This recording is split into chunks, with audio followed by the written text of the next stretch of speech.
Hello നമസ്കാരം, ഏവർക്കും പുതിയ വീഡിയോയിലേക്ക്. ഇന്ന് ഞാൻ വന്നിരിക്കുന്നത് വർഷങ്ങൾക്ക് ശേഷം എന്ന ചിത്രത്തിൻ്റെ official OTT release അപ്ഡേഷനുമായിട്ടാണ്.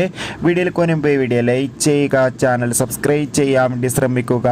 Pranav Mohanlal, Dhyan Srinivas, Nivin Pauly, Neeraj Madhav, Aju Varghese, ബേസിൽ ജോസഫ്, കല്യാണി പ്രിയദർശൻ എന്നൊക്കെ പ്രധാന കഥാപാത്രങ്ങളായ ചിത്രമായിരുന്നു വർഷങ്ങൾക്ക് ശേഷം.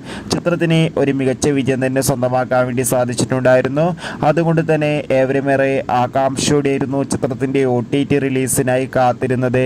ചിത്രത്തിൻ്റെ OTT അവകാശങ്ങളൊക്കെ സോണി ലീവ് എന്ന OTT പ്ലാറ്റ്ഫോം സ്വന്തമാക്കിയെന്ന് കൺഫേം ആക്കിയിട്ടുണ്ട്. ചിത്രം ജൂൺ 7 OTT റിലീസ് ചെയ്യുക.